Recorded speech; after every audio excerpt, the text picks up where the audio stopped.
Eco Radio. Radical Radio Collective.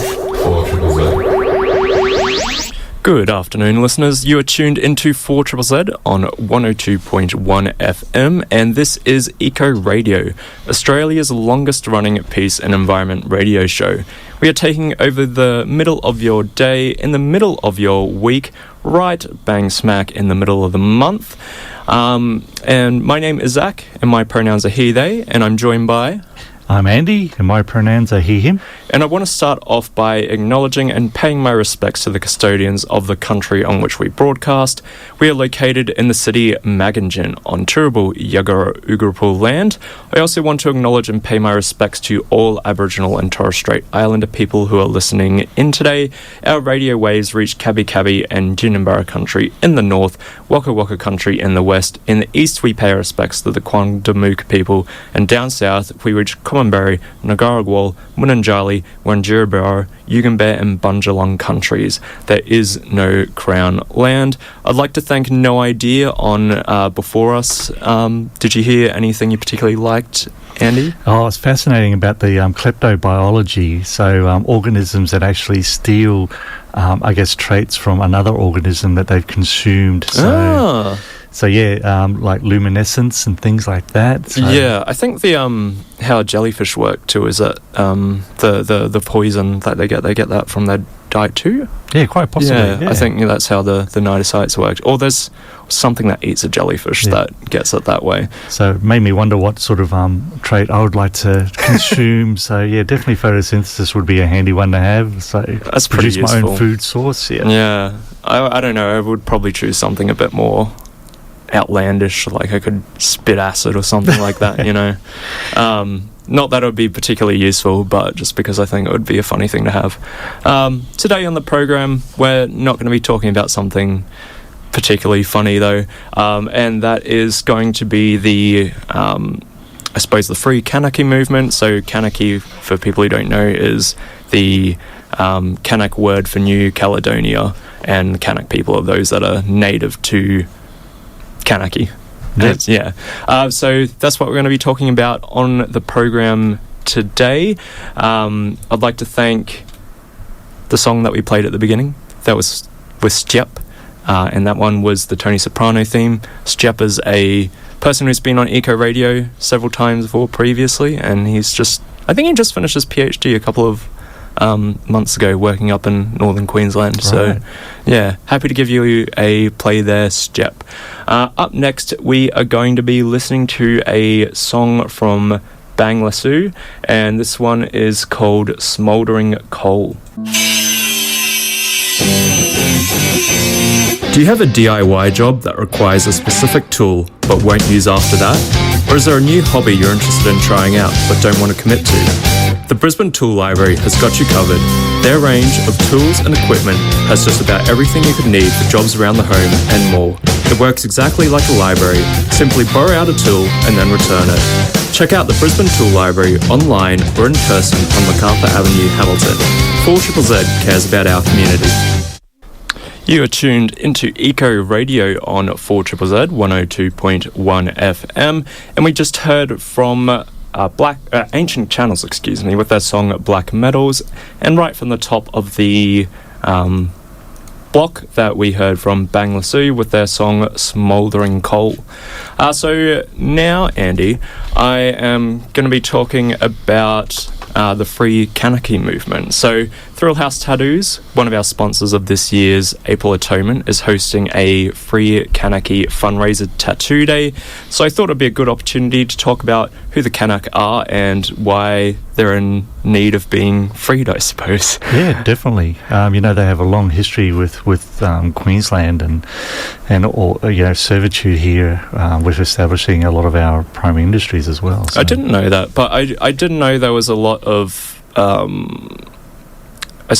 I don't know if you'd call it importing's not the right word, but there was a lot of immigration from some Pacific Island nations, and they're used pretty extensively in the even current primary industries sort of work. Yeah. Tough group they are. So the Kanaks are the Indigenous people of New Caledonia who refer to the island as Kanaky. So I'm going to refer to the island as Kanaky or New Caledonia, like, pretty extensively throughout, just because I think I don't know, having Kanaky and Kanak be so similar, it can get a bit overbearing, I think. So just throwing New Caledonia in there at some points just, keeps people on top of what the island I'm referring to actually is. And if you don't know anything about Kanaky, it's an island about 1,200 kilometres east of Australia and around the same latitude as the Rockhampton to Mackay sort of region of Queensland. And as a fun fact, Kanaky has the second largest continuous coral reef in the world behind the Great Barrier Reef. So that reef sort of like envelops the whole island. Yep. Yeah, which is pretty amazing to look at, particularly from space and that sort of thing. Yeah. It's just, gorgeous coral reef around the whole island. It is also a French territory, which makes France one of Australia's closest neighbours technically, and is another reminder of how the French colonial empire still kind of exists. So if you don't know, France technically exists across 12 different time zones as well, and that's because it still has access to all of those islands and French Guyana in South America. Yep. So France's largest border is actually with Brazil, which is, again, another fun fact, I suppose, but also a reminder of the fact that colonialism has never really left. And to that, Kanaky was colonised by the French in 1853, who began it as a penal and settler colony, very similar to Australia's origins. In 1864, nickel was discovered on the island, and mining operations rapidly increased, driving further waves of migration, and in the present day, New Caledonia is the fifth largest producer of nickel. Back to the 1800s, though, and what typically happens when a European nation colonises in the 1800s happens, and the Indigenous people end up getting treated very poorly. Kanak land was radically reduced, and the culturally cohesive and contiguous clan territories were replaced by small, isolated communities. This peaked in 1887 when the French administrators created the native law, which restricted the Kanak people to reservations that covered less than 10% of Kanaky and were unable to leave without permission from the colonial lords. If you have any questions as well, or if I haven't explained anything, Andy, please do jump in. Because I'm sure I will. Yes, please do. So additionally, they were excluded from employment and regularly compelled to complete forced labour on public projects. The Kanak people were not resistant to the diseases the Europeans brought with them, further contributing to deaths. By the time the 20th century rolled around, the number of Kanaks had fallen below 30,000. There's no one account of how many Kanaks there were living before the arrival of the French. Some say 75,000, so that's still a significant drop, but others have put it as high as 300,000. Right. So, losing 90% of the population within a 50-year period. So that is potentially massive at worst, I suppose, but even if it's not, even if the original population wasn't that high, you're still looking at the loss of more than half of the Kanak people. In a short period of time. 50 years. The status quo was kept throughout the first half of the 20th century, so that means Kanak people were restricted to reservations and excluded from employment, education and voting until the late 1940s, when France began re-evaluating its management of its colonial territories. After this, in the 1950s, the native law was lifted and adults could now vote, and primary school was made free and mandatory. Unlike its African territories, though, France did not decolonise New Caledonia in the 1960s. And in the late 1960s, independence from France began growing as a political movement in the now liberalised Kanak people. This led to the formation of several pro-independence political parties, because for the first time in their history they actually can form political parties and drive their own political agendas. And this is predominantly, This led to the formation of, the several pro-independence political parties, and though this was predominantly driven by the Kanak people, it was not exclusively driven by the Kanak people. So there were some, either French or immigrants from other parts that were used in the mining of nickel that were also on the side of pro-independence.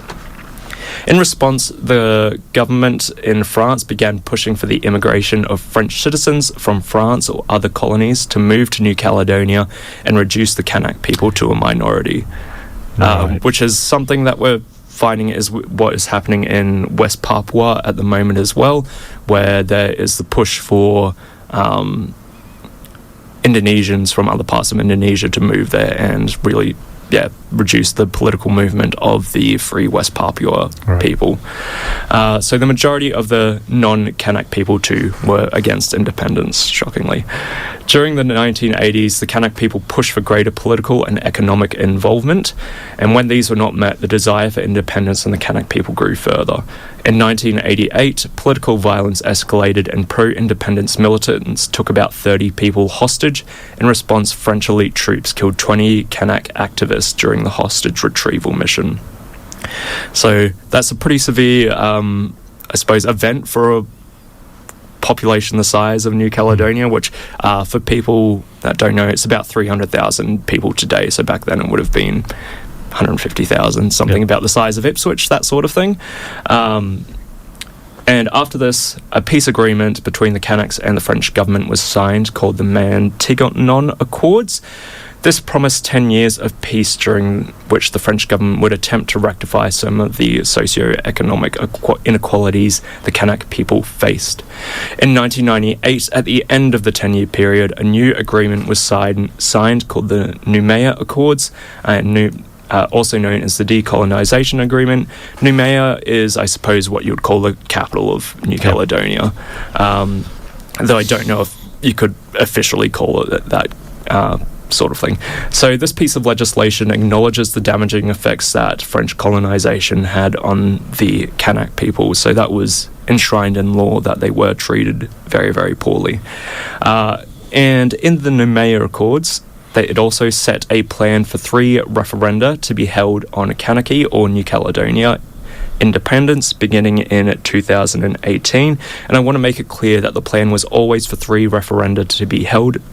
And critically, in the Noumea Accords, recent immigrants to New Caledonia who could vote in general elections were ineligible to vote in the referendum. So restricted to people who were either born in Kanaky or had lived there for over 20 years, so pre-1998.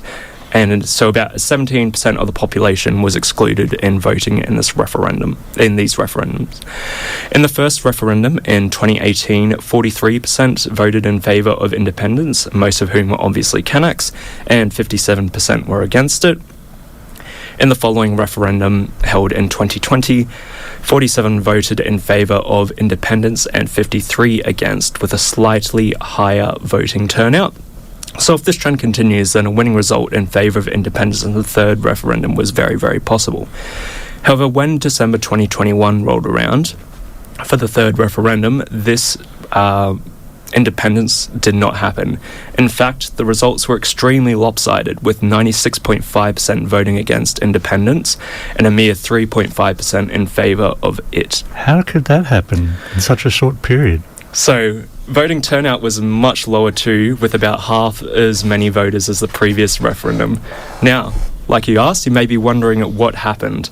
Well, if you cast your minds back to 2021, COVID was still like a pretty common event at the time, and COVID disproportionately affected the Kanak people, who made up the bulk of the 280 deaths that occurred in New Caledonia. Right.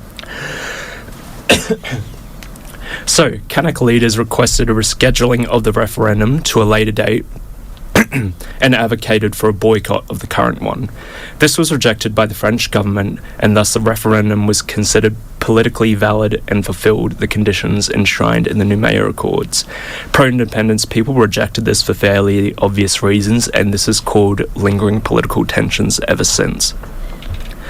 So in 2024, these tensions reached a crux when the French government looked at changing the aspects of the Noumea Accords, particularly regarding the restrictions on who could vote in New Caledonia or Kanaky. So as I mentioned earlier, about 20% of the population were unable to vote in some elections, as you either needed to be born in New Caledonia be in New Caledonia since 1998, or born there from people who had been there since pre-1998. These proposed changes would remove these restrictions, so everyone who was living in New Caledonia could vote. Generally, more democracy is viewed as a positive thing, right? But in this case, some cynically suggest that it was introduced to reduce the political power of the Kanak people even further. Oh, definitely. They would be diluting the Kanak vote in results in the vote by doing that. Yeah, so there's no more referenda, but it's obviously, to reduce their political power even further. On May the 13th in 2024, violence between pro-independence Kanak protesters and law enforcement broke out. Riots, fires, and looting were common, and unsurprisingly, people died. After several days, a state of emergency was declared, and the French army was deployed in New Caledonia.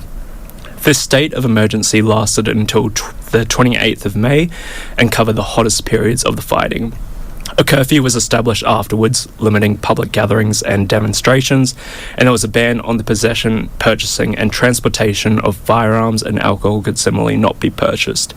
These restrictions were in place until the riots calmed down at the end of the year, and at this point 2,500 people had been arrested and 15 had died. Though the violence had subsided, the political tensions remained, but I'm going to butcher the pronouncing of this, but the Bougainville Accords were signed in July 2025 between pro-independence Kanaks and the French government, which gave New Caledonia special state status of France. So did that was after the Noumea Accords? Yeah. I think the Noumea Accords are still in place. Okay. So they didn't end up rescinding those or passing those restrictions regarding who could vote. So I think at the moment it's still limited to people who were either there pre-1998 or children of the people who were there pre-1998. So this has done little but not resolved. This has done a little bit, but not resolved the underlying political tensions that persist today. And I know I mostly have been talking about the desires of the Kanaks to be independent from France, but I also want to mention that there are severe socio-economic differences between the two groups that still exist today. So on the French side of Kanaky or New Caledonia, it's a very touristy popular area. There's luxury high-rise apartments, tourist hotels, and it's just in general a very wealthy area, and it's a real contrast to the Kanak settlements. And these stark socio-economic differences that are more pronounced in New Caledonia or Kanaky than they are on the French mainland, and that really drives a lot of resentment. Yep. So the desire for either greater socio-economic equality or independence drives the tension between the Kanak people and French government today in New Caledonia, and that is why there is a free Kanaky movement. Right. So I guess, it is a resource-rich area too with the nickel, as you mentioned. I guess a lot of the profits from that won't go to Kanaky or go back to the French mainland and... Yeah, or other... overseas investors as well. But yeah, obviously tourism again is a real big hotspot there, and again all the money going there would be going to the French sides of the islands rather than where the Kanaky people are located. Yep. Did you have any more questions, Andy? No, that was a fantastic background to that, so thanks, Zach. Yeah, so as I mentioned, there is a free Kanaky fundraiser that will be going on at Thrillhouse Tattoo this Saturday. So if you want to get a tattoo and support that movement, then please do consider attending. It's a wonderful thing, and I know a lot of people would be keen on flash days for tattoos in general, and so this is a great way to, I suppose, support while also getting something that you quite like. And I guess there'll be more information available there during that event as well. I assume so, but I think it's generally quite a sort of chill event, I want to say. But there'll be some people there that'll be talking about it and have more knowledge in it than I will, that's for sure. So, yeah. And we got a text from Marky during then who says, the Zack is back. Hope you're keeping well. If possible, can I please request Listomania by Phoenix? And thank you kindly. He's out there working the mangroves behind Chandler at the moment, and it's just so stupid how saturated he is. Which I imagine you would be working in the mangroves. Oh, yeah. and hopefully there's a lot of asparagus, mozzies, and stagnant water for the day for him too. So not the most pleasant conditions for him at the moment. But Eco Radio would provide a nice sort of distraction to all that. Yeah, so here is your request, Marky, and this is Listomania by Phoenix.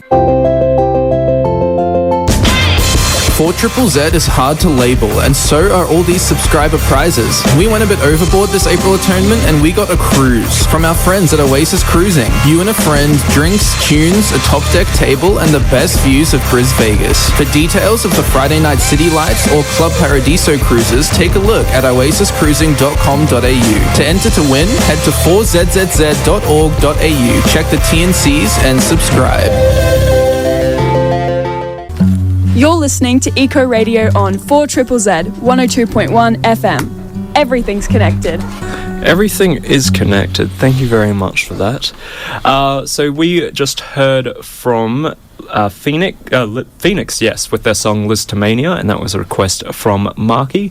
And following that, we listened to Early Years by Dreams of Moss, and I know that one would be very popular with you, Andy. Oh, yes, and I often dream of moss.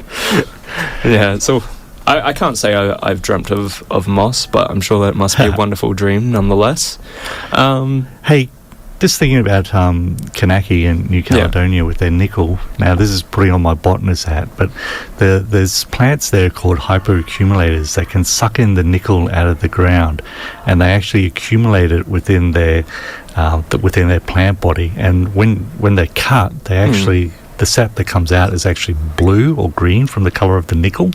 So there's so much nickel inside those plants that they've evolved to be able to withstand those high levels of nickel, which would be quite toxic to plants normally. Yeah, that's super cool. Maybe that could be your what we were discussing at the start of the show, that your trait to take from another organism is that you've the ability to absorb various metals. Yeah, there you go. Let's not tell the capitalists about that though, otherwise they'll be on top of those plants in a heartbeat. Oh yeah.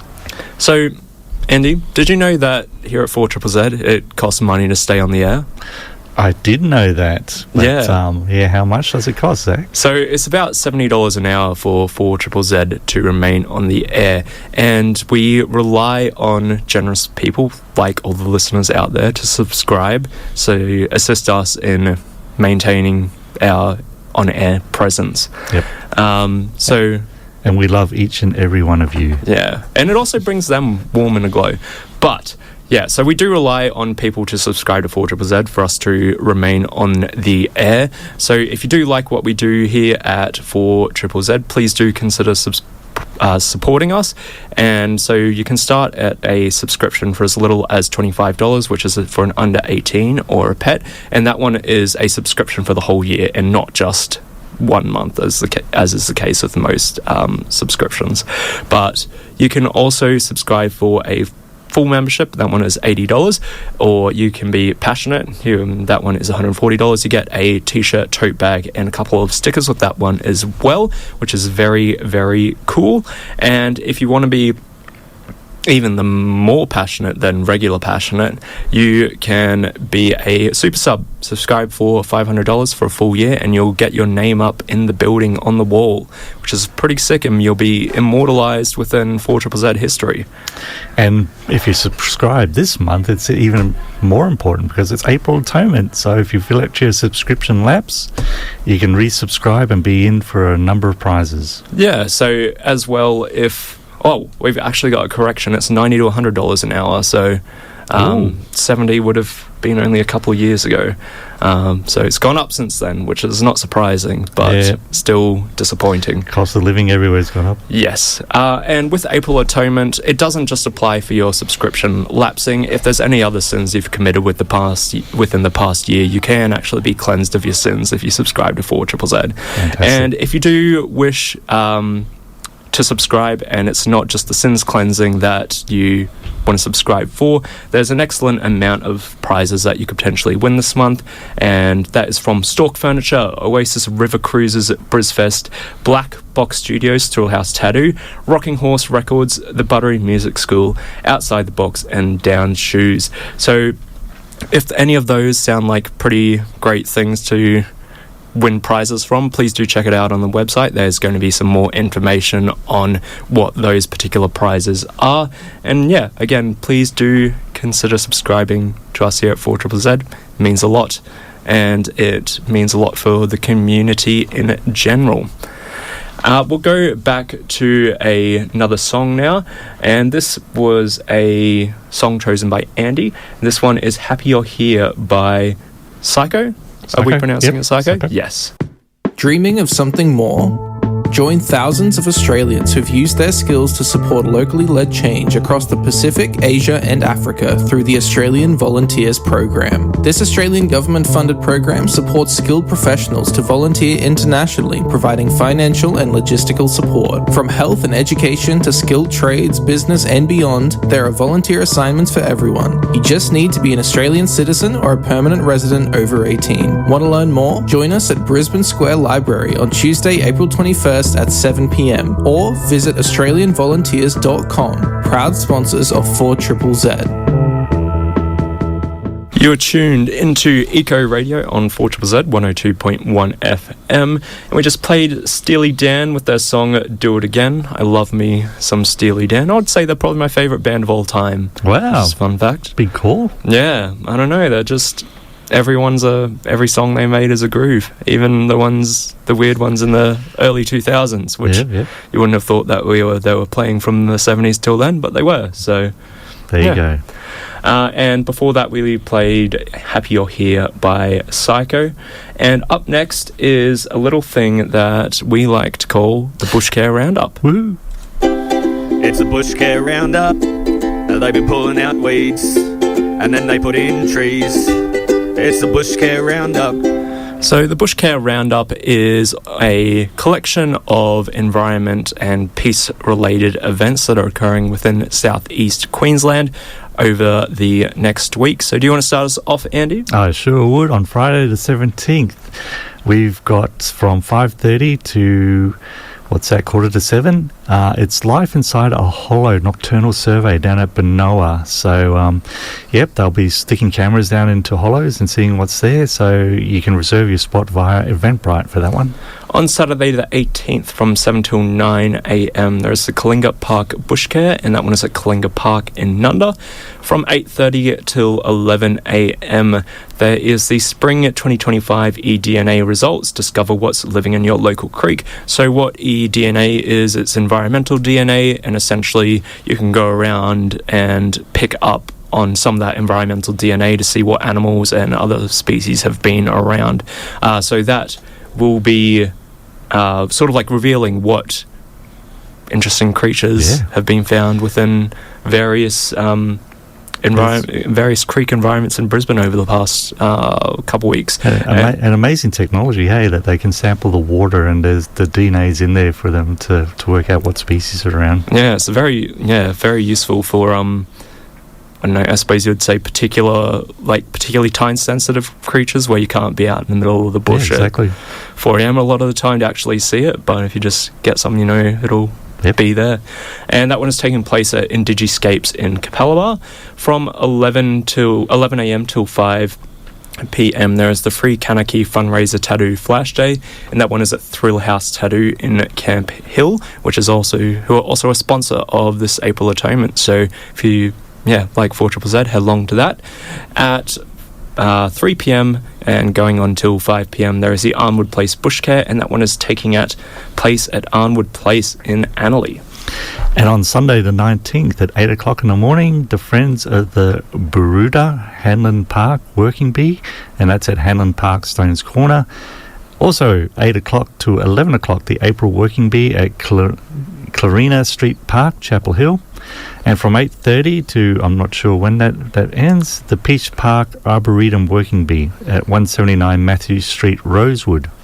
And do you have any particular Bushcare events that you're super keen on based on that list for this week? I reckon the eDNA results would be fascinating to see what they've got from their local waterways down around IndigiScapes, I reckon, Yeah, so that one will also include just a general quick walk along the creek and pointing out what sort of creatures can be found in local environments in general. I reckon if I went to that one, it finishes at 11, and then I'd go and get my go and support the Tattoo Flash Day at Thrillhouse.